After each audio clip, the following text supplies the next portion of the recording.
Taksi fəaliyyəti üçün buraxılış vəsiqələrinin və buraxılış kartlarının verilməsi bu ilin sonuna kimi davam edəcək. Bu barədə Azərbaycan Yerüstü Nəqliyyat Agentliyindən məlumat verilib. Qeyd olunub ki, taksi ilə sərnişin daşımaları üçün icazələrin əlavələrinin sayına məhdudiyyətin tətbiqi ilə əlaqədar 60 gün əvvəlcədən məlumat verilməlidir.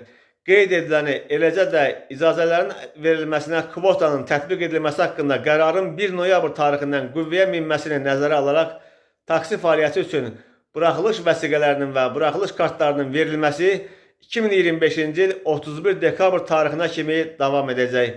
Ayna həmçinin taksi fəaliyyəti ilə məşğul olan şəxslərə də çağırış edib.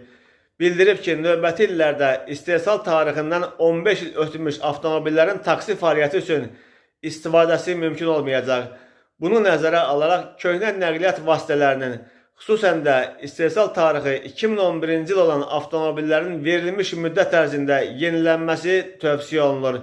Qeyd olunub ki, kvotanın tətbiqindən sonra qiymətlərin artacağı, sürücülərin iş yerlərini itirəcəyi ilə bağlı yayılan məlumatlar isə yanlışdır. Hazırda taksi fəaliyyəti üçün 35 min aktiv icazə mövcuddur. Gün ərzində isə bunlardan yalnız 22-23 min taksi mini avtomobili xidmətə çıxır. Yəni, kvotanın 25 min təyin edilməsi bazara təsir etməyəcək və taksi çatışmazlığı baş verməyəcək. Əksinə, peşəkar əmək və xidmət bazarı formalaşacaq və əhaliyə göstərilən taksi xidmətinin keyfiyyəti daha da yüksələcək.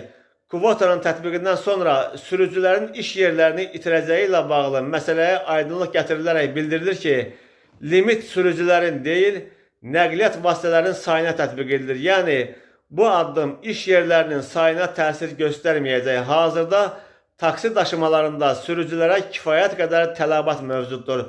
Taksi fəaliyyəti göstərən sürücülərin təlimləri və hazırlıq işləri isə davam etdirilir. Bir nəqliyyat vasitəsi bir neçə sürücü tərəfindən idarə oluna bilər və bu, taksi daşımalarında iş və istirahət rejiminə riayət olunmasına töhfə verəcək deyə Aynadan bildirilib.